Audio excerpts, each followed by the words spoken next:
Didn't you have one of these? Yep. So we did a podcast a couple years ago. Podcast One. That was like the name of the company. Kind of a bigger podcast company. I think management set it up, and then it was like a LA based podcast, and the agreement was I had to do one a week, which is fine. I was like, all right, let me try it, and I go, maybe it'll work, maybe it'll take off and be like this cool thing. So I got into it, and once about 4 or 5 months in, it started to become a job. You know, it started becoming like, I have to do another one this week. I have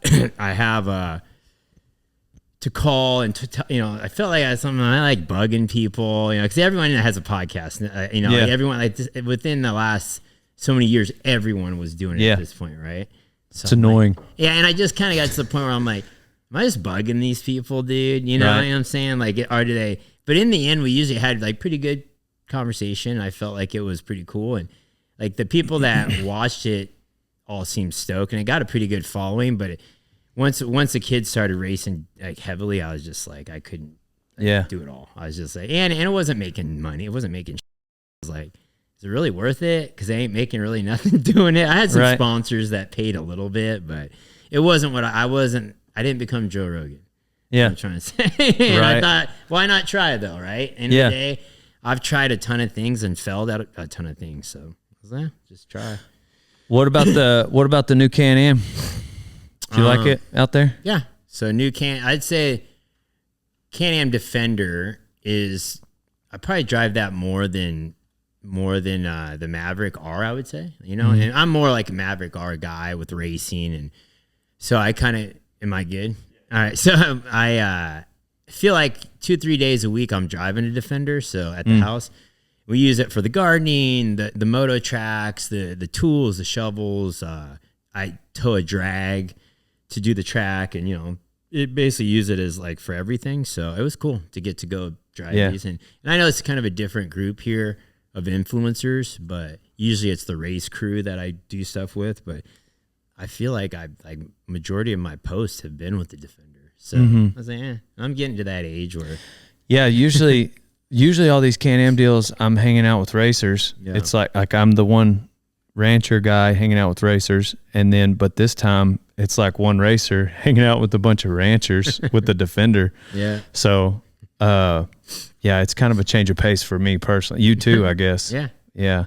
I was up here anyway. Like I had to go up in this area for Hayden's race in tomorrow. So I was like, I'm going to be in the area. I'll come stop by, do this, and then we're going to drive from here to Unadilla, New York, which is about 3 hours from here. So tomorrow I'll stay the night, and then tomorrow morning drive to the races, and then back to the motocross. Yeah. You had to leave, but I tore up the track on that dirt bike when you left. Did? That's what I heard. Yeah. I don't know if you believe me, but I'm kind of a natural. Yeah.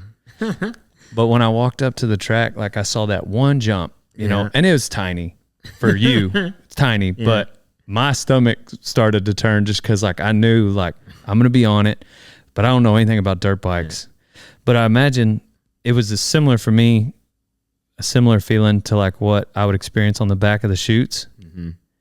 And so it was crazy thinking about that's probably what you guys felt like maybe at the beginning of a race or the beginning of a trick. Yeah.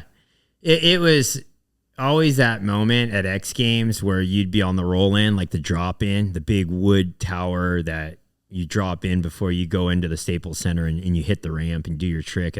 Best trick was kind of my favorite event because it was one big trick. Who's got the biggest balls? Go for it. It's a landed or crash moment. And so, I was in that drop in many times. I had nightmares of it basically toward the end of my career. I was sitting up there in the live TV. Okay, go. You're live. Go. And I'm like, okay, you drop in. You're like, all right, dude. It's either a crash or or metal. But toward the end of my career, I started getting that so bad to where I was so nervous that I'm like, what am I doing? This ain't even fun. I'm kind of at the point where I was scaring myself into almost crashing, almost failing, right? But when I was young, when I started X Games, I was did not care. I was I don't care if I crash. I don't care. there's medics are there. They'll help me if I crash. I'm good. Like I just couldn't wait to like try to be the man, you know. And then that was my early career. And like I said, later down the road, it started getting a lot of like way too many nerves, you know. Do you think that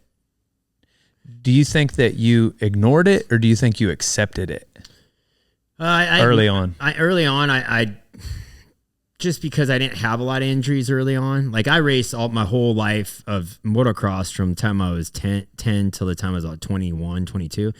I raced that whole decade and only broke my wrist. That was like a whole long run. And the doctors said I have like really hard bone density, which has probably helped. But I made it through my whole racing career, broke my wrist. And then from there, I went to freestyle motocross, and we were the guinea pigs. We were the first guys to create the sport. So it's like me, Travis Pastrana, Mike Metzger. I don't know, there's probably a handful of guys that were like learning tricks on dirt without foam pits, before the foam pit. So it was gnarly. Like the first few years was like so risky, but it was more, I feel like you didn't care. It was just like, I'm going to get hurt. I could get hurt, but you were so like hyped about the attention and being the man, like trying to win the event or trying to get the attention. And I think it's just part of being young, you know, part of being young. So to answer that question, I feel like I didn't really think about it that much when I was young. Yeah. You know, like that thought of like what could happen, like did not cross my mind that much. And that's probably what separated us from the people in the stands. You know, I always think of like, what is the difference between us down here and the 50,000 people sitting in the stands? What is the difference? Like, you know, like, what is it? And I think about stuff like that quite a bit, you know, and I'm like, I wonder the ability to block it out. I don't know. I think we have more of an ability to block things out and overcome fears. And then as you get older, that you start pulling closer to that guy in the stands, you know? Yeah. You're like, right? Dang, that's a good way to put it. Yeah. You start going toward that direction. So like with rodeo, there's like little fundamentals, like with bronc riding, like a bucking horse, you know, it's all counterintuitive. Like your intuition is to sit up and pull on the rein. But like to ride a bucking horse, you have to keep your shoulders back and you're supposed to lift, not pull. Long story short, if your emotions get in the way in that moment, if you let your emotions, maybe fear, take over, you'll sit up and you'll pull and you'll get bucked off. Okay. And so like you got to be in control of your emotions. And it seems like a lot of the things in sports are counterintuitive. When you're going up to a trick, like if your emotions take over, what's the thing that will make you wreck? Like letting off the throttle, maybe? Yeah, second guessing, like which I was pretty good about. Like once I committed, I was committed. But I've seen a lot of guys go up to the ramp and they go off the ramp and try to flip, like do a flip trick, and they like lock up and they just like dead sailor or whatever, just like and crash. And I would say my mentality would be more when I would second guess stuff, when I'd like go, like second guess it. But I was always pretty good at like, this is my run, this is my game plan, and I'm sticking to this. And I did so many repetitions of that in practice. I practice a lot. Like when I do something, I do a ton of practice. So I feel like I was so routine. Like I did my thing so routine that I didn't really feel like I dealt with that a lot. Like second guessing, like when I was on the track or hitting ramps, I was pretty much all in. Yeah. You know, nowadays, if I still hit ramps once in a while for fun and on a dirt bike deal. And now you think about it like, oh no, what if the bike shuts off? What if I miss, what if I do this, what I did? So anyway, that's kind of the point where you're like, I probably shouldn't even be doing this, if I'm, Are there that many? So one of the variables with rodeo would be like, obviously you don't have control over the draw. So it's a different bull every time. But are there a lot of variables with, I guess the weather, but the bike is going to be the same for the most part. Is it different from track to track, or is it literally a mental battle, you against you every time? When you race Supercross, the track is different every race, but like it's just little bit different, it's kind of the same turns, just different obstacles in different places. It comes the same thing every time. In Supercross, motocross, every track's a little different. Some are hard packed dirt, some are sand. Then every so often you might get rain, which would be mud, and that's like the equalizer, mud. Because it kind of like anyone can do good in the mud. So I think there's a lot of outdoor motocross. There's way more variables than Supercross, and freestyle motocross is. The ramp's the ramp. Like, what it is. Yeah, there's no real variable. The only variable there is wind. Like, so, which sucks. Like, wind is like the number one. I don't know how you correlate that to rodeo, but like when it's a windy day, that's like really scary. And a lot of times you get promoters that are like, they don't care. They're just like, you'd be doing a freestyle show out in the parking lot, say whatever, there's thousands of people around, it's super windy, and they're like, show's got to go on, let's go. And we're like, dude, it's super sketchy. You jump up in the air and it blows. You almost miss the landing, And that's what I was shooting an MTV show years ago, and it was really, really like 40-mile-per-hour crosswinds, like you were saying the other day on the interstate, where you just can't even see. It was blowing so hard. Yeah, sure. And and I was doing the Viva La Bam. At the end of the day, I was supposed to like do a backflip over him. He was skateboarding to the band Guar, and the ramp was below, the skate ramp was under the motor ramp. So I was supposed to come up and backflip and the final shot. And I'm like, dude, it's so windy. I don't know. And all my buddies were like, we ain't hitting that. It's so windy. And they're like, well, it's production. This is the list. And we thought you could do it. That's why we called you, like kind of that vibe, Dang. And I was kind of like, all right, doing it. And so, I flip and the wind catches me and I under rotate the flip and come in on my front wheel, like right on top of the landing, and the handlebars hit my stomach really quick and hard. The curvature of a dirt bike bar, it comes up and then goes to the grip. Well, that curvature went like perfectly under my rib cage and like punched my kidney and exploded it. And it blew my kidney up in my spleen. And I real quick, boom, and I hit the ground, and I just felt like I got shot in the stomach with a shotgun, like fire, And I was like, oh, and so my point is, with that was one of my closest calls, I would say, with dying, and and I ended up no ambulance there. What my point is, it was kind of the pressure of the show, right, and the promoter, and like, let's go. So, I bought into it, and then there was no ambulance there, which we shouldn't have been riding without an ambulance. It was kind of stupid. And so by the time the ambulance got there, it'd been like 30 minutes, and it ripped my kidney off my artery. And so I was laying there, my stomach was growing huge, my skin was turning yellow, and I was like, frick, I'm going to die, dude. I was like, this is like... You knew it was different. I'm like, and it ain't getting better. Usually you crash, I broke my arm, broke my leg. It's fire, but it kind of mellows out, a little bit. And you're like, okay, I know what this is. And my stomach was getting worse and worse. I'm like, dude, this is bad. Like, I don't know what it is, but I feel like I'm dying. Like, I feel like I'm fading out, know? And so a fire truck got there, like the fire truck ambulances, the like white looking ambulance thing. So that's what got there on the scene first. And I was like, just put me in that. I don't care. Like, we got to go. Get me in the hospital. And I wasn't talking. Like, I was like, kind of like freaking barely hanging on. So they put me in that, pinned it to the hospital. It was like 45 minutes till the time I got there. And my pulse was super light. And I was like falling asleep. And I just remember I was chewing my lip and my tongue, like trying to stay awake. Cause I knew I was like, I was done. Like, I'm done. You know what I'm saying? This is like, and I was like, I was probably 30 years old. I'm like, I'm going to freaking die right now. I'm like, it's crazy. I'm like, and it was happening so quick. And I'm like, frick, dude, I was thinking about my wife, my kid. I'm like, dude, I was crazy, dude. They're gonna call and say I'm, like all this stuff's going through my head. And I get to the hospital and there's doctors waiting at the door, a group of doctors, because they called ahead, hey, this guy is, dying.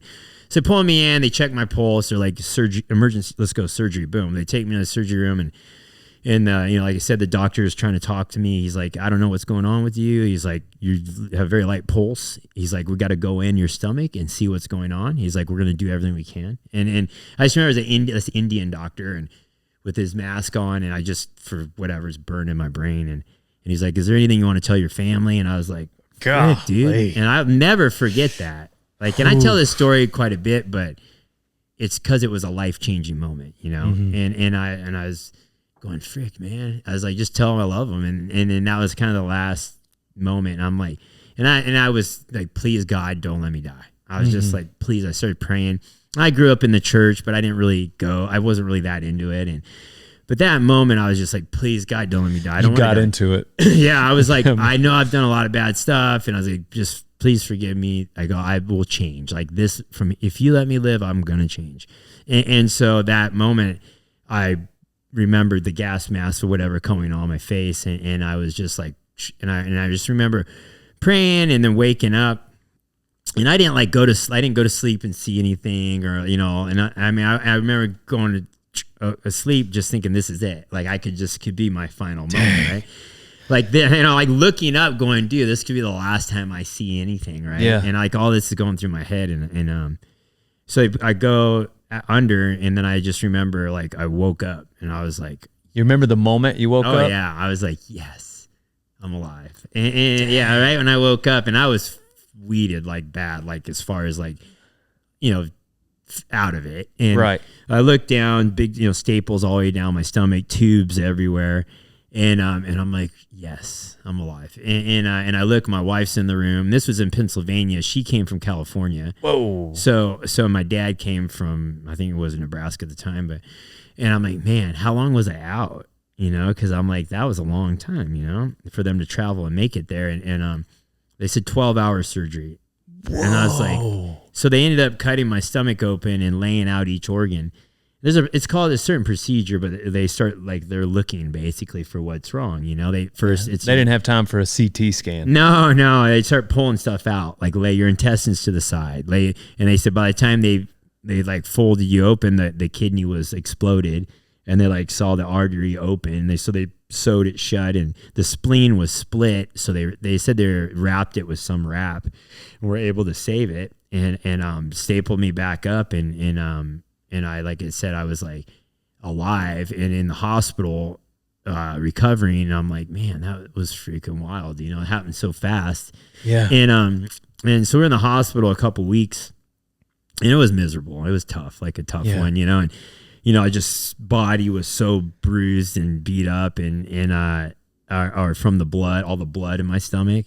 And my wife was really sick in the hospital, super sick. And so she ended up taking a pregnancy test and found out she was pregnant with Hayden. Dang. Which is like crazy. And I was just like, man, this is too much going on, much And up to that point, I was a pretty rebel dude. Like we ran it pretty wild, So Metal Mulisha, baby. I pulled that hard up until that point, And then I was like, okay. How old was Haley at this time? Haley was 3. Okay. I think about 3, because all my kids are about 4 years apart. Mm-hmm. So 3, and then we were at the hospital. She finds out that. And I was like, man, this is crazy. And then so we go home, and that was my moment. I said, you know what? I made my commitment. I'm changing, and kind of got, I did get to the point where I'm like, okay, I'm cutting off all that bad stuff, and I'm going to focus on, whatever it means to be a good dad and be a family guy, like whatever that means, I got to go down that path. Mm-hmm. And so that moment is where it started, and before that it was full militia, like full rebel stuff, and then that's probably my closest call to death. I had another one where I got hit by a helicopter. It was shooting an NBC shoot. Like the big beta cams back in the day. They were damn drones. So there was a big beta cam on those massive remote control helicopters. Mm-hmm. I was doing an NBC commercial and hitting this jump, and they flew it over my head. And the guy was not used to shooting moto. He was like an NBC guy. And I go up in the air, and the blade hits me in the head, hits my head, my helmet right by my neck, hits my helmet, boom, and the next blade hits my arm and fillets my arm, takes a chunk off my arm. Oh, is that clip where you're looking at your arm? Yeah. And it's just white? Oh, white, yeah. Yeah, that's what that was. Yeah, that was that moment. And I remember it hit me in the air, and I just remember, in your body, I don't know how you just let out a noise when you feel like you're going to die, You're like, and I was like, oh my gosh. I'm like, this is it. I knew what happened. And because I seen the helicopter crash, and I land the jump, and then I throw my bike down, and And I'm like, oh my gosh, like feeling my neck, you know? And I'm like, oh my God, like my heart's racing. I'm like, and I started feeling everything. And I look at my arm. I'm like, oh, dude, my neck. And I'm like, oh my gosh, dude, I'm good. And I took, helmet off, and there's a cut all the way down. Like, I'm talking half an inch from my neck, dude. And it would have been an easy, easy fillet your neck, right on your neck, Especially the way it cut your shoulder. Like, it showed you what it does to skin. It would have, dude, slit me. And we were in the middle of nowhere once again, out in the desert. And I would have just been like, and I'm like, so that moment, I just got my car, and the MVC guy was like, dude, what's going on? And not even really, are you all right? It was more like, what'd you do? What happened? You know? And like he didn't know. Yeah. And I just remember going, F you, dude. And I just got in my car and I drove off. And I just drove away. And I'm like, dude. And I just remember praying on the way out, like going, did that just happen? Yeah. I just almost died. Like really, not just like real close, And I just remember I was like, I have to go to church. And that was way before. So that was a warning shot. That was a warning shot. And then the second one. The second one was like, all right, dude, you're getting checked. Like, this was like, that first one was like a little like, I probably should have took it serious, And the second one was like, all right, dude, I'm on my deathbed, So, I mean, I don't know how we got on that subject, but my point is there was, a path in my life that took me from this moto kid, supercross, chasing the dream, freestyle motocross, good 10-year run, and living the life, and the 90s of the wild 90s days, and then to like a stop, just like boom, And it was a flip the script, and it was the best thing for me really at the end of the day, and it allowed me to focus on my kids and my family, and try to think what would happen if I didn't go down that path, if I just didn't wake up and I don't know. I think wild about that stuff once in a while. It's wild that those near-death experiences, like the thing they changed about you was your relationship with God, rather than, you still able to drop in? Yeah, as far as like hitting ramps and stuff. Yeah. I can still go. Well, at least after that. Oh yeah. Yeah. I realize you've slowed down. Obviously, you're following Hayden, but so after that was in 2005. I remember May 2005, and because I went on and I did X Games till about 2009, on freestyle. Yeah. In 2009, 10. I started racing cars, like rally and off road and stuff. So yeah, I definitely was still. I had no choice. I was like, that was my way of making money, and that's kind of all I knew. So I was like, that didn't really cross my mind. Like I crashed because of a bad decision. Yeah, it wasn't so much as like a skill set thing. It was just a bad decision. That's neat to me that you're able to maintain like the mindset it took to continue on with the sport. But the one thing it did change was like your relationship with the Lord. Yeah. That's wild. Yeah. It was a huge wake up. Yeah. Huge wake up call for sure. Hey, old son, if you're not feeding every morning with a Can-Am side-by-side, then you ain't no cowboy. I got a Can-Am because I needed a reliable ranch rig that I could use every day because I don't know how to work on stuff like that. So I want something that's not going to break down ever. Get yourself a Can-Am, old son. I hope you're enjoying a ranch fuel as you're listening to this episode of Rodeo Time. Use code DALE on ranchfuel.com for 15% off, old son. Drink up and use code DALE on ranchfuel.com. What about, you said the bikes have changed. Yeah. Like have they really changed all that much since you started?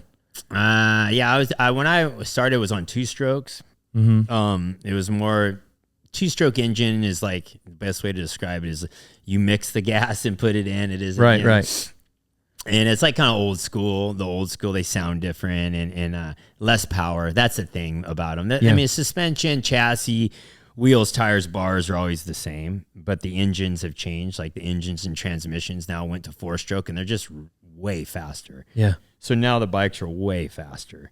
And that's what's scary about it now is like with my kids racing, the speeds are crazy. Yeah. Like it's double the power we use when we race, double. Is there a kind of a, not necessarily a rock thrown, but just like a stigma, I guess, with like the old school guys, since like they were, because I guess where I was going with that, the bulls have changed. Yeah. Really? So there's like a time frame, like early 90s and before that, the 80s, where like there's just this wave of bull riders like Jim Sharp, Tuff Hedeman, Lane Frost, like all these guys that a lot of people call the GOAT. Yeah. Well, call the GOAT, they'll call those guys the GOATs. Well, like, you know, of course, right behind Dale Brisby. But regardless, like now the bulls are so much different. Yeah. You know, in the PBR. What makes the bulls different? The breeding. Really? So like they were, you know, and used to like, there wasn't like, the PBR really helped bring a lot of money to the industry. Yeah. And so it was profitable to have a stock contractor might have 20 ranked bulls, whereas in the 80s, he would have one ranked bull and then he'd have 19 just like jump kickers to put on the show. Yeah. Because the only thing he's making money with is the rodeo. Yeah. But now there's like little side hustles you can do with your bulls, you know, where the bulls compete against each other. Long story short, the breeding, like they got scientific with it, and I guess literally, and they started. It's not just a bunch of herd bulls and one's ranker. Like they all turn back in the gate, and they're rank and fast, and but like in the 80s, if you'd have gone to these shows, you know, some of them are just going to jump kick down the pin, you know, and so like. Not that people don't throw rocks at that generation. I mentioned they don't throw rocks at all. Because a good bull rider then would be a good bull rider today. Yeah. But across the board, the bulls are definitely ranker without a doubt. Really? And I'd heard you say on an interview that the bikes were different, and I was like, dang, that's crazy that it's kind of the same. Kind of the same. Yeah. The bikes have gotten way faster. Yeah. And that's been a big complaint of mine, because with speed comes danger, you know? And so faster bikes, more dangerous sport. And so anyway, I feel like I try to be that voice, but I think like it's hard for like also the race associations to take me super serious too, because I was the dude who kind of walked away from Supercross and motocross with the middle finger in the air, and and had this run of being this rebel dude and in freestyle motocross when we were like we just went against racing for a long time. It was like a battle. So my point is that I just think it's like I come in with my suggestions now because I've been there and done it, and I'm like, hey, you know, the bikes are like a 450 for Supercross is ridiculous. It's way too fast, way too much power. But I don't like. I feel like I'm gonna fight the fight for sure to try to make it better, you know. But it's a tough battle. Are you gonna change? Are you gonna suggest any sort of changes for Hayden when he goes to 450? Yeah, I mean, I would like. I said this a lot on my podcast with Cam, and it stirred up a bunch. But I don't know how you guys do it, like with the gate fee and stuff. Like when you have your big name stars, and then when they sell a lot of tickets for the gate, is there like a cut that goes back to the bull riders? Or it's very similar to y'all's industry. Okay, like the way you're saying, like, you know, your top 5 guys. Like you can win a lot of money if you're in the top 5 and 6, but like for the most part, like if you're in the top 20 or 30 even, maybe you're making enough to just keep going. Pay your gas to get there. Yeah. You gotta have a side hustle. Yeah. You gotta have sponsors. Yeah. Like, what was it that you said? Like guys get stuck in a rut and they don't, essentially like doing the same thing and they don't have a side hustle. Like if you don't do that in this industry, it's the same way. You'll end up with nothing at the end. Okay, yes. And the promoters, like I think it's the same across the board with a lot of stuff, but the promoters rely on your love for the sport. Correct. Right? Yes. So they're like, hey, they love it. They're going to come compete no matter what. And this is all they know. So we're going to, like, then business wise, their biggest fear is you guys getting together. Which somehow they never seem to happen. Right. You know, in any sport. Like the athletes never seem to just get together and go, hey, we're going to stick together and make it better for everyone. Yeah. And I don't know why. I think it's just competitive nature. Yep. Like you're always out to take that guy's spot. you know, and that's the way sport works or has been set up. So in motocross, every contract goes, the most it usually is about a 2-year deal. So these riders go like a year or two in their contract, and then they're always fighting for that position. So if you mess up a little bit, you get kicked to the curb, the next guy comes in. And so there's always this super competitive vibe, almost like a hatred they have for, like the riders have for each other, because the way I feel, it's the way the system's set up. And it keeps the guys from really sticking together and going, hey, let's work together and get what's better for everyone. Yeah. You know, and I think the sports the last few years has done the best I've ever seen it. And I'm not saying it's because of Hayden. I'm not saying, I say it because it's just in a good spot right now. And the promoters have done a good job, you know, of the TV package, the promotion, and it's got momentum. But I'm like, hey, dude, when you're selling 40 to 60,000 tickets at the gate, and none of that's going to the guys, like it Or gets maybe tough. it's going to just one of them.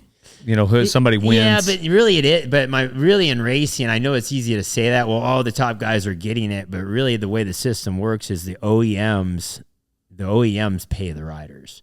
So the actual stadium, the people who put on the race, the promoters, they pocket that money, and it gets, I think it's divvied out to maybe the track promoter, the stadium guy who owns the stadium, whatever. But the riders have been at a set pay for as long as when I race, same thing. Like when I won a Supercross, like first place, I got from the association that puts the races on, that you pay an entry fee to go race. Like, I don't know if you guys have to fill out a form, pay to go compete. We do. Yes, sir. So that money goes towards this payout, and then they pay out, I think, the top 20 guys in each class. But I won that Supercross that night when I ghost rode my bike at LA Coliseum, and I won $2,000. You know, and now I think now it's $4 or $5 grand, you know, for the win. But think about Still think not about much, it, bro. Like, think about the gate, and there's, I don't know, the tickets now are like $100 a ticket minimum. Some tickets are up to $1,000 now. Right. Yeah. So the only thing I kind of see that kind of working now is like some of the riders are doing VIP deals where they only give the athletes about 20 minutes a race to sign autographs. So the issue is, I can speak for Hayden only. He's got this huge line out in front of the rig. The fans are allowed in the pits.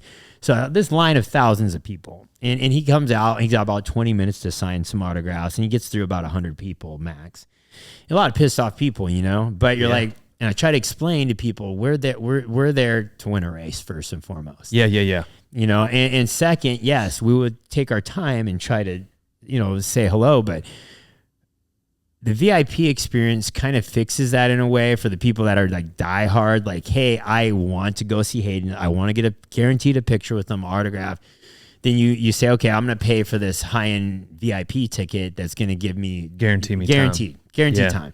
And the only reason I bring that up, because I know a lot of people are like, oh, well, you're just more money you're taking from the fan. This, I said, dude, you understand, like, we ain't getting a cut of what's already coming to that gate.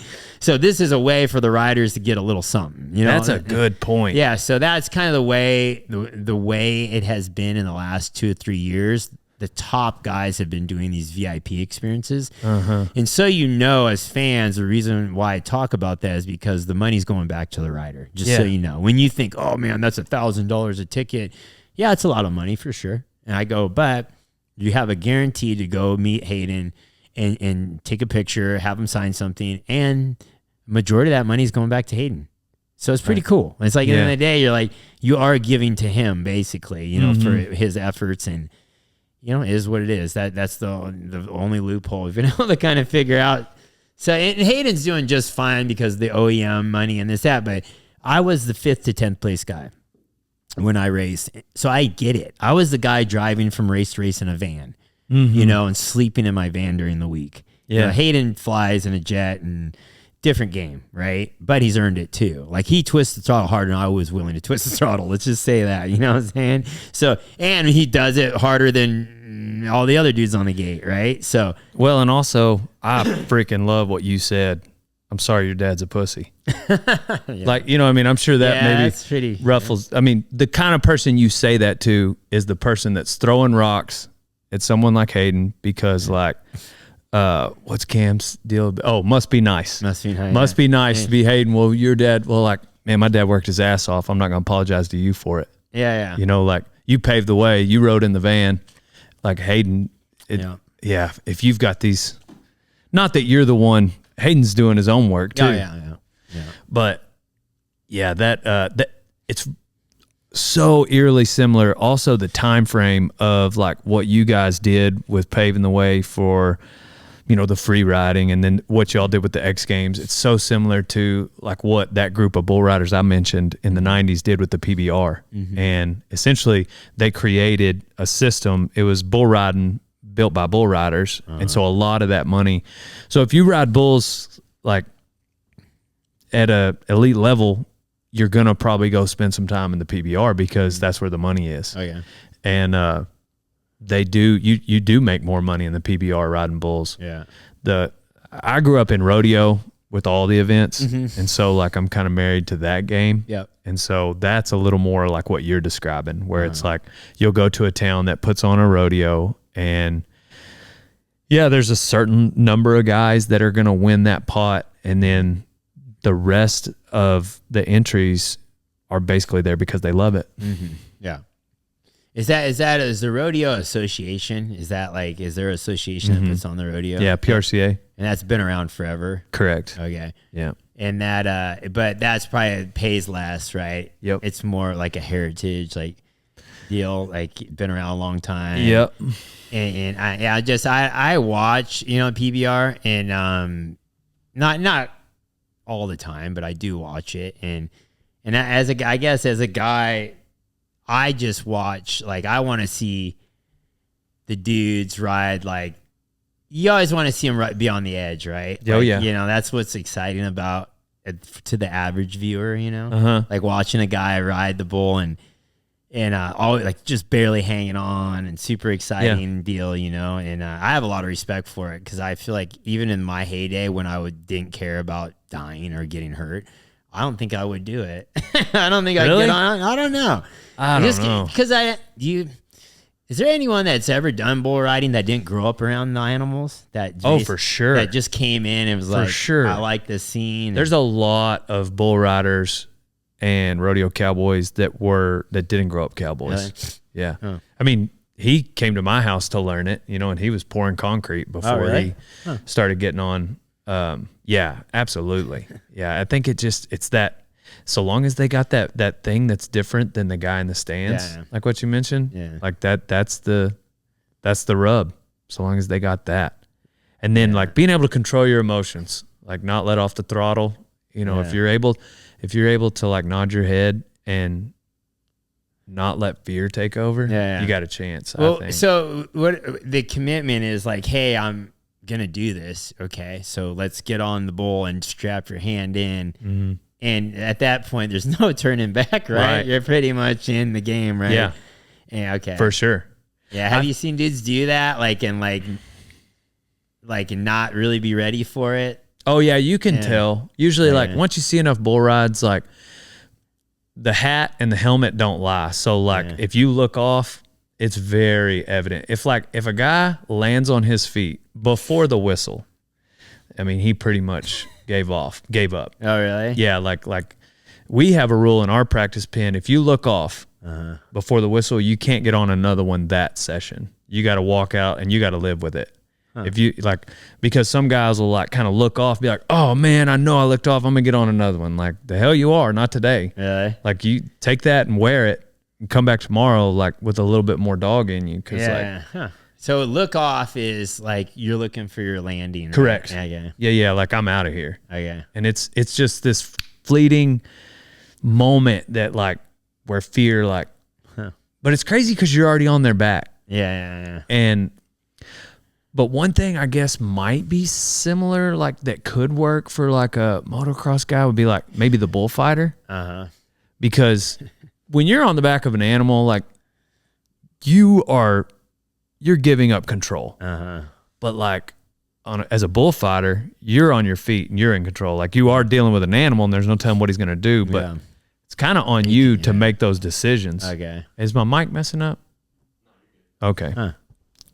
So like, I don't know. I feel like you could, I don't know. I think once a guy has that dog in him that it's possible, but like the freaking, dirt bike, man. Those they're so fun though. Yeah. I just had a blast out there. Yeah, that's good. I can see it. Yeah, there's I think a lot of people, well, at least in our industry, the reason, going back to why I asked, can guys just jump on a bull and like, oh, this guy just came in not fresh off the street, but basically, I mean, what's it take to actually get to the PBR? Like, what is it? Is it like you got to qualify? You got to know someone? No, I mean, if you got the talent, if you're riding bulls, nobody can deny you.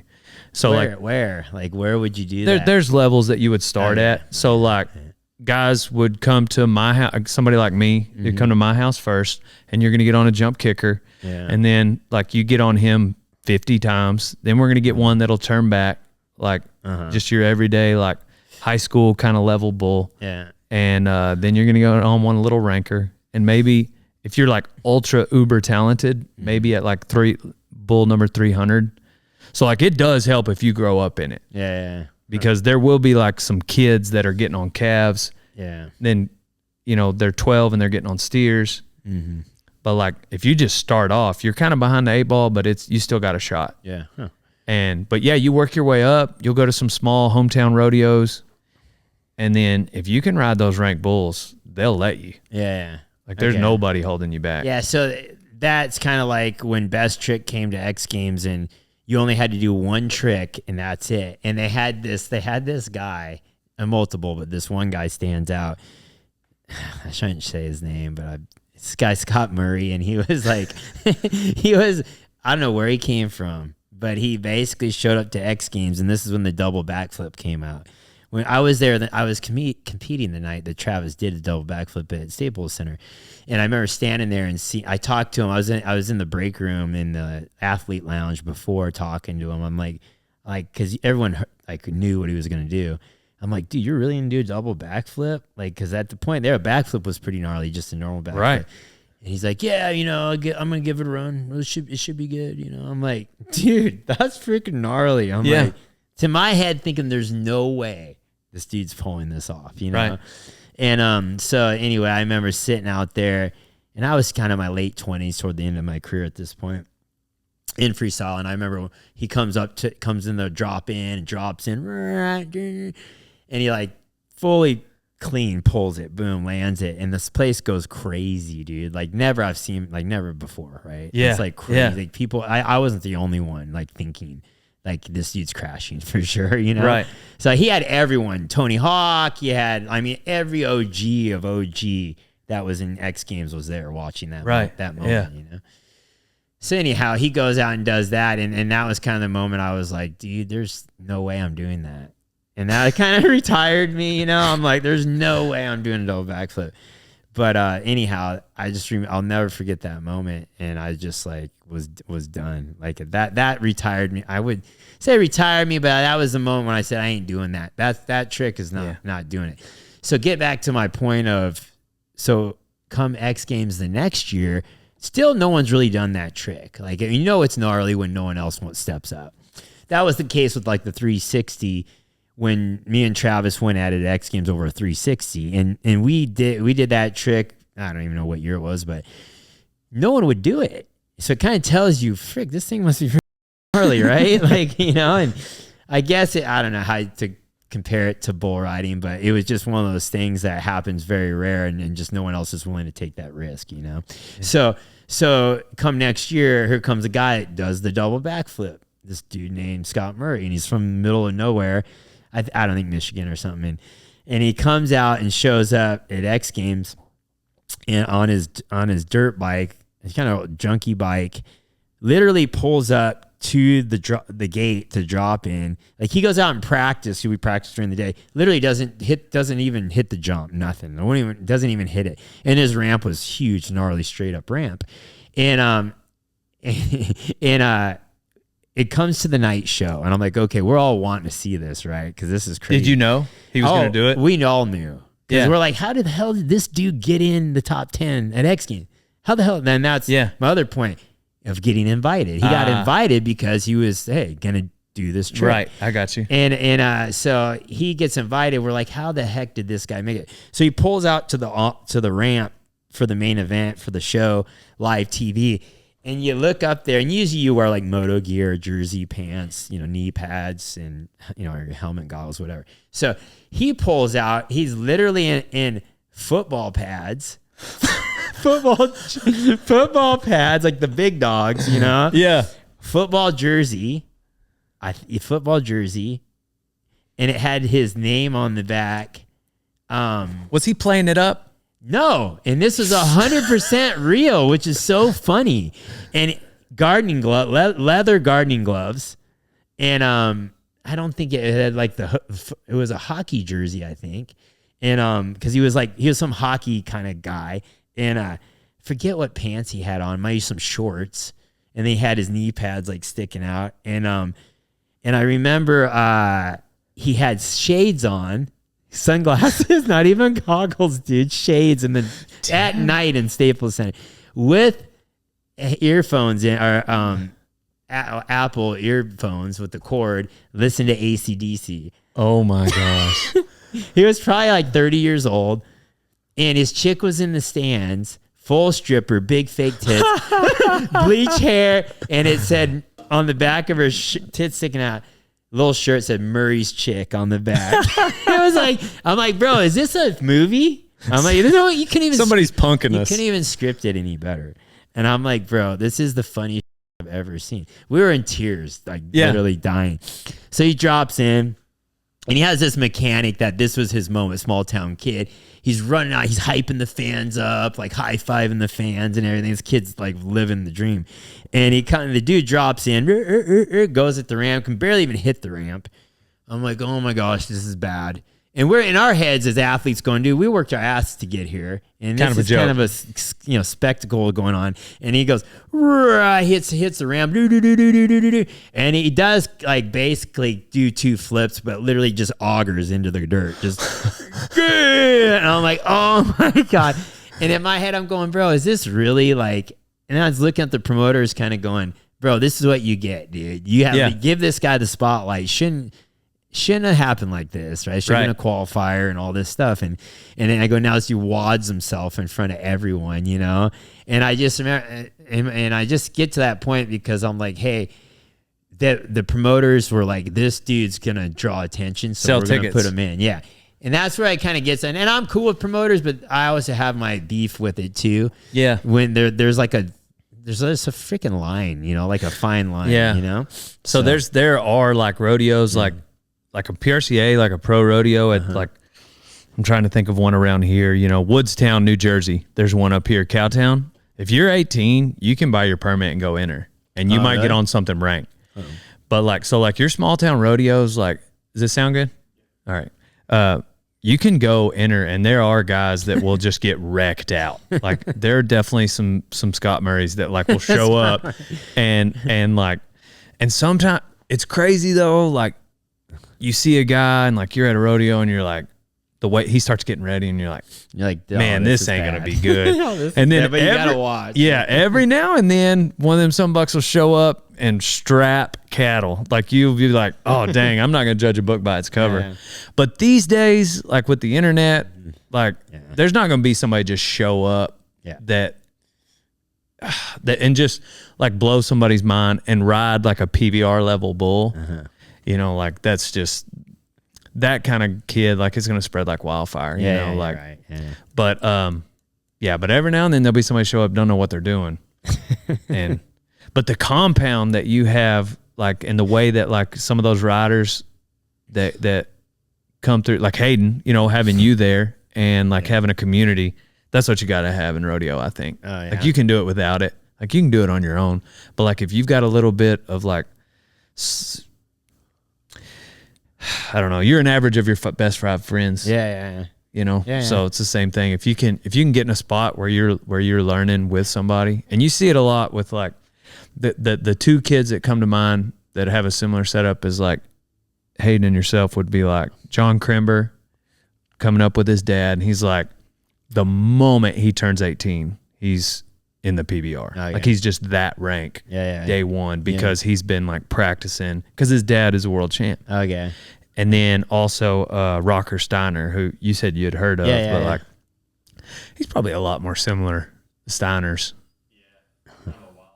Yeah, like his dad was a steer wrestler, and Sid, I freaking love that family. Some people throw rocks at them because they're kind of wild childs, but like they're such good dudes.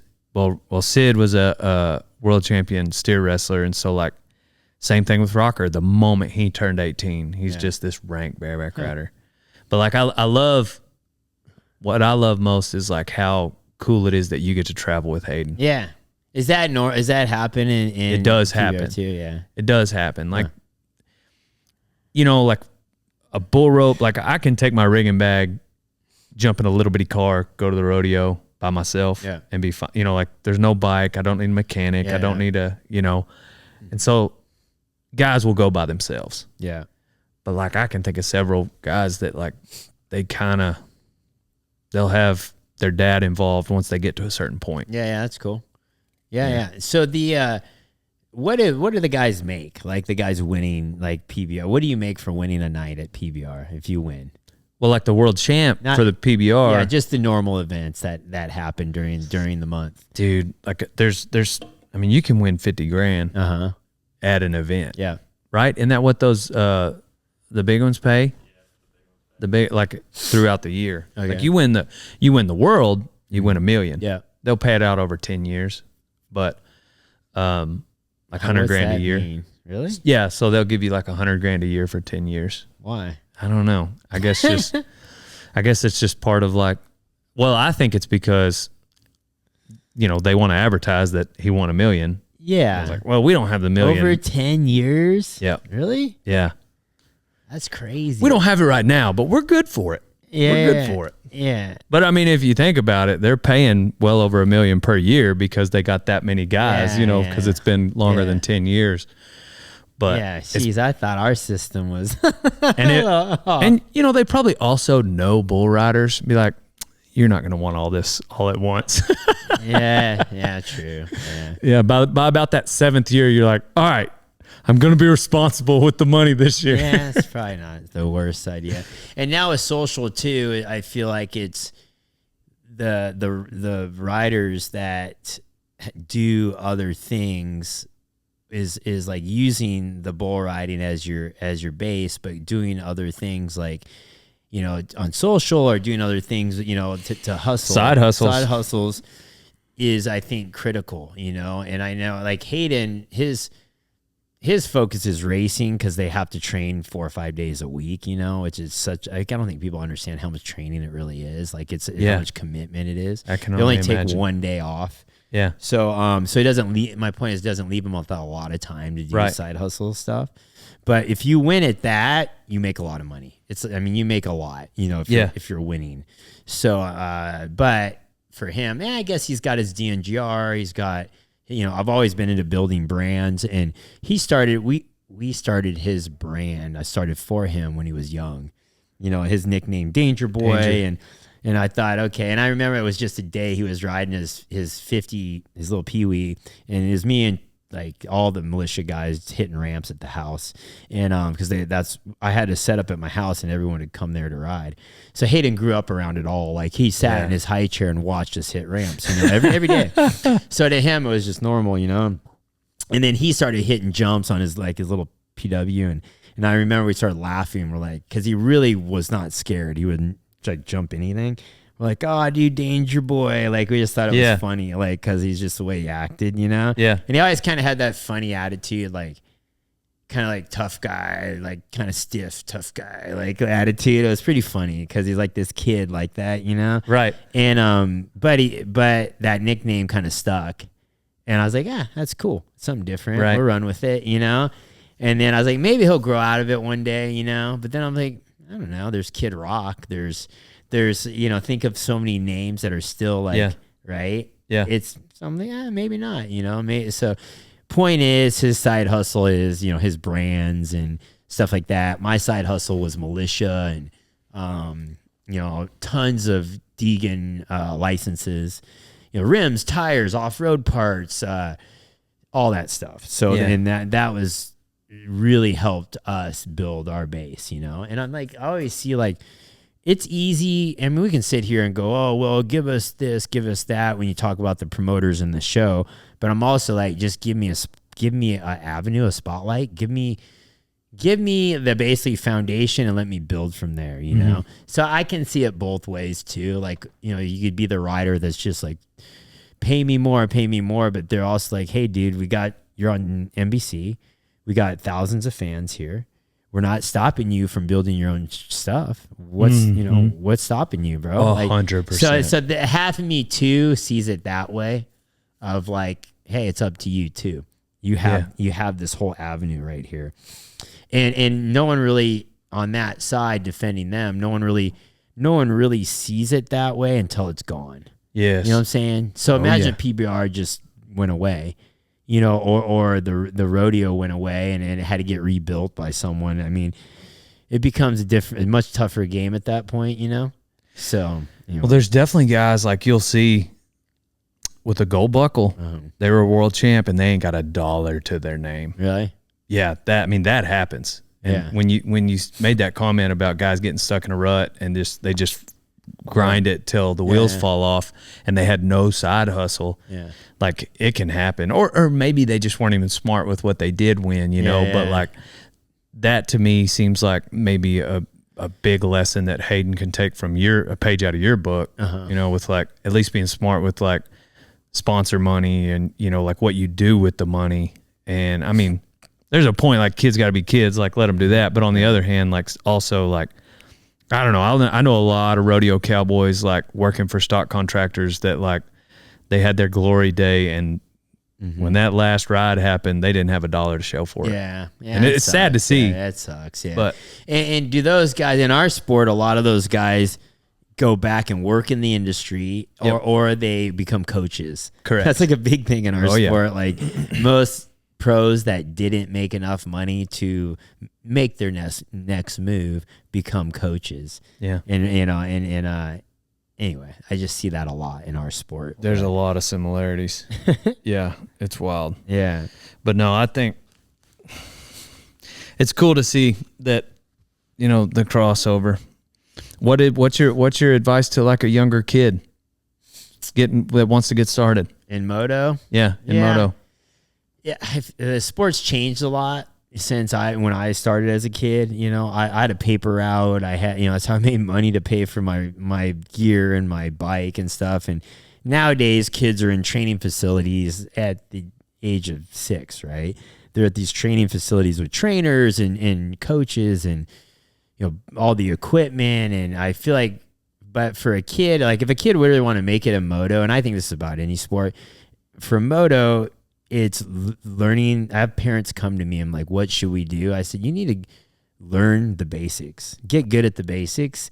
And they're like, well, how do we do that? I'm like, honestly, you could set up a turn track in your yard. You don't even need jumps, like a turn track, and just practice the basics. Good technique, elbows up, you know, feet on the toes on the pegs, like the stuff you can literally Google it and nowadays. And it's not a secret. See it all and just practice if I could go back with my kids, like I taught them a ton of basics, but I feel like there's so much more now that you could teach. And the best riders now have the best technique. The days of like, oh, I'm just aggro, I'm tough and I can send it and win, those days are gone. You know what I'm saying? It's all super good technique.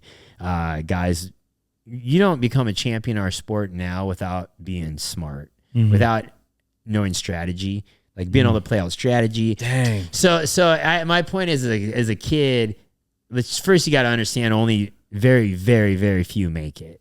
Right. Yeah. So you like, I'm not big into not getting an education.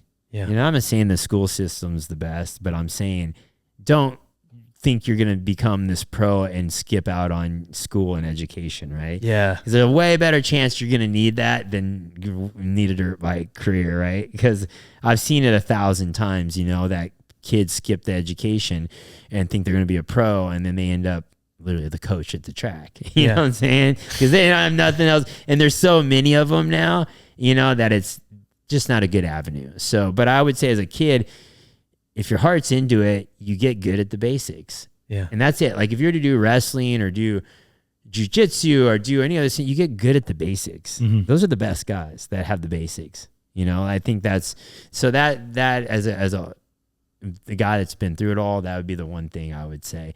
And you gotta enjoy it.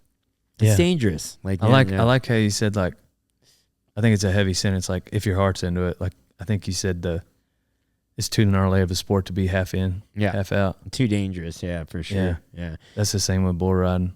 Yeah. Yeah, and it'll weed you out real quick. Yeah. I mean, those guys just don't stick around. Yeah, that's kind of what happened to Hudson, my youngest. And a lot of people are like, why doesn't he race? Why is he not? James Stewart was a champion in our sport years ago, and his younger brother was like, not really into it, kind of the goofing around kid, and didn't take nothing serious. And then later in his teenage years, he took it serious, started getting into it, and became a champion, like a lights champion, not a 450 champion, but he became good enough to get a factory ride, which is really pretty high deal. And a lot of people are like, well, why doesn't Hudson take that road? We know he's not really that into it, but he could still do something in the sport. And I'm like, well, his heart's half in, half out, you know? And there's days like I love going to the track because I just still enjoy riding a dirt bike. And so I'm like, Hudson, let's go to the track. And there'd be days he's like, you know, and then the certain days he'd be like, all right, cool, let's go. And so I take him, and then I'm like, okay, if we're going, we're racing, we got to take it serious. So we did that path, and I felt like it was kind of pushing. And he ended up crashing a lot. He was that kid that just would send it, didn't care. He'd try to jump stuff that he shouldn't be jumping. And so he would crash a lot and get hurt a lot. So it's kind of like, this is not going down the right path. You know, as a father, you kind of see that. You don't want to see your kids hurt. So he ends up crashing in a day at Cahuilla Creek in California at this track that was pretty dry. He slides out, crashes, and hits his head into the bank on the side of the track. There's like this dirt bank, hits it on top of his head. So fractures his thoracic spine. Gosh. So which means that the top 4 vertebrae in your spine basically got crushed. And it was not a huge crash, just kind of a minor, but hit it just right. And I was right behind him, and I pull up, and he's on his hands and knees going, oh, my back. And I'm like, okay, let's get the medics. And I'm like, you're all right. Let's try to get up. You know, usually I'm just like, hey, dude, let's get up. And a lot of times he was like, we'd get up and walk away, you know. And this time he was like, oh, I can't. My back hurts, And so it was like, all right. So we did the medics came, took him to the local hospital. They did an x-ray, and they come out and they're like, hey, his spine is crooked. They're like, his spine is, it has a hematoma on it, and it's pushing on his spinal cord. And I'm like, no freaking way. Dang. You know, and I just sat there going, dude, what are we doing? Yeah. And I was like freaking so mad at myself. And I was just like, dude, just sitting there going, and I'm like, is he okay? They're like, it looks like he's going to need surgery on his back. And I was like, no freaking way. Dang. And I'm like, and I was just so bummed. And then it was a very tough month. And he was like very tough. And then he was in the hospital. They kept wanting to putting pins in his back. And I'm like, he's like 13 now. And I know that road. And I'm like, I don't want metal in his back. Yeah. Because once you do that, there's no turning back. It's there, you know? So my point is, the night it happened, they said, all right, that hematoma was pushing on his cord. And they kept checking for feeling and this, that. And they're like, hey, if that doesn't go down and it stays there, we're going to have to go in and do surgery on his back. And I'm like, dude, I was like sitting there praying, like, please, I don't want him to have surgery on his back. And so we sat up all night, and it came to the next day, and the doctors came in, the neurosurgeons were like, hey, the hematoma is going down, which is good news. And so the curvature in his spinal cord is reducing. And I'm like, oh, thank God, you know. And then they're like, well, his vertebrae is still like, 40%, 60%, like got squashed, the vertebrae. And there were a few of them were cracked, but not displaced. They're still in spot, thank God. And so they're like, okay, we can pin his back, or we can put him in this turtle shell brace, And I'm like, okay, we'll put him in the turtle shell. So we did the turtle shell thing. They said, okay, we're going to check him about once a month and check him. And if his back is not supporting this, if he's still like hunchback because it's curved, then we have to brace it with pins. And so like, okay, so we did the back brace thing for a couple months, and then come like the third month, the surgeons looked at it, and the surgeons on the East Coast were more old school. They're like, oh, surgery. So I was like, you know what? We're flying to California to my sports doctor in San Diego. And he looked at it. He's like, you know what? He's like, I see these injuries in football. I see him. He was the doctor for the football team, the pro team. And he's basically said, you're fine. You will grow. This will be okay. Get rid of this back brace. He's like, he's young. He'll heal and his back will be okay. He's like, and further down the road, the newer technologies of spinal surgeries are getting better by the day. Yeah, that's a good point. He's like, there may come a point where he could just do 3D imaging. He's like, there will come a point where we'll be able to replace your basically spine, your vertebrae that way. You know, and he's like, he's young. Maybe later in life, this could be a problem. He's like, but by then, 20, 30 years, they're probably going to be a way less invasive surgery than putting pins all the way down his back. Right. I'm like, all right, that's good news. So long-winded story there. My point is, kid was half in, half out. Yes, sir. And I just was like, you know what? And I should have pulled the plug earlier, you know, but that was kind of the point where I was just like, we're done. Like I said, dude, we're done with the dirt bikes, dude. Like you and me could go ride. You want to go ride and go cruise around and have some fun? Let's go ride. But me pushing you to go faster, go race, try to win a race, those are done. Yeah, one time, my brother and I were rodeoing, and we were in college and roommates, and he got to where he just wasn't really motivated to go, and I just entered him in this rodeo that we were both in the bronc riding, and Monday morning I was like, hey man, I entered you and we're going to Glen Rose. I was like, it's time for you to get serious. Like you know, like he was kind of being a little bit lazy, and he was like, oh, so he kind of got ready that week, and like, cause like once you're entered, guys don't like to turn out. Yeah. You can't, and so, well, sure as a world, inevitably he drew the rankest horse. And he landed on top of his head. Oh, geez. He didn't break anything. He didn't have to go to the hospital, but he was sore for a week, and it like scattered his chickens. Yeah. And I never did that again. Yeah. And he took about 1.5 years off, and I was so thankful that he did come back to rodeo. Yeah. He had a good run, went to an AMI finals, won a couple buckles. And so like I was so grateful he came back. But ever since Glen Rose with my brother, like even at practice, like these guys, like unless they ask me like what I think, it's like, y'all want another one? If they say no, like I might know, like your ass needs to get on 3 more horses or bulls tonight. Yeah. But I don't say that unless they ask me. Yeah. And cause I'll never forget that feeling. And I can't imagine that with a son. Yeah. I guess is where I'm at. But I do have so much respect, like seeing you guys like that moment, and you got the helmet on. It's just like right before the gate cracks. Yeah. And I got to go on Marcus Luttrell's podcast, the Navy SEAL guy. And I was telling him about, we got the knocker balls. You know those big round things that, I don't know if you've ever seen them. It's like a balloon, and people will wear it and they'll like bump up against each other. Okay. Yeah. And like your ankles are showing. Yeah. Well, like sometimes guys will put them in an arena with a fighting bull. Oh yeah. And like you just bounce around, you know?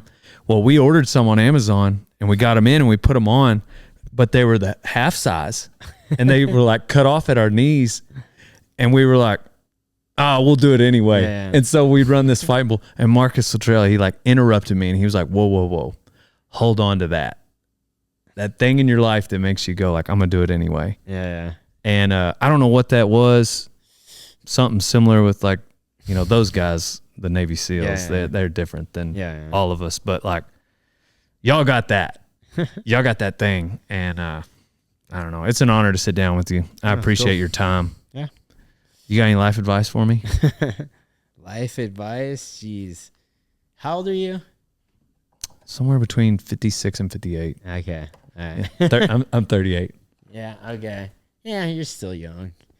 So yeah, I would say that's kind of the age where I started, like, I'd say taking, I guess, things a little more serious as far as like my future, thinking about it. But I would say any advice I have is like, I really try to live my life to, at this point, of experiencing life. You know, like I tried to, I'd say advice is trying to actually enjoy the moments, you know, like for me, like it's very easy for me to be in a rush always. Like I'm always like my brain spins nonstop and I'm always thinking like, what's this? What's like, always have so much going on. And I'm like the last so many years I've try to take the time to just like, and I'll be driving down the road or just like sitting out at night and like look at the stars or look at like things around and start like really paying attention to what's around me and like trying to enjoy the day, you know, like if we're out here, the beauty of like what's around, you know, instead of just being down this, I used to just be on this path, you know, and just like just down this tunnel, you know, the next thing. And I don't know, I feel like at this age, like once I kind of hit midlife, I was just like, man, I've been going wide open for so long, you know, and I'm like, I just want to kind of enjoy my days, you know, and I kind of get to like, I don't like be around people I can enjoy being around, do things I enjoy doing, you know, the days of like doing stuff I don't want to do. I try not to do that much anymore, you know, but I don't know. I feel like any advice would be like, enjoy the moment because you really don't know when's your last, right? You think you're going to live for another, 40, 50 years maybe? Yeah. Yeah. Could not be the truth, right? Right. Yeah. You know, that's my opinion. That's just my 2 cents. You ask, like, I think and when you're young, you just say, I'm going to live for a long time. But I don't know. I feel like I've seen too many buddies die. I've seen too many people like think they're, you know, going to live a long time and not, you know, I feel like, so my point with that is just enjoying the moment, you know, where you're at, what you're doing, who you're around, just that's my 2 cents.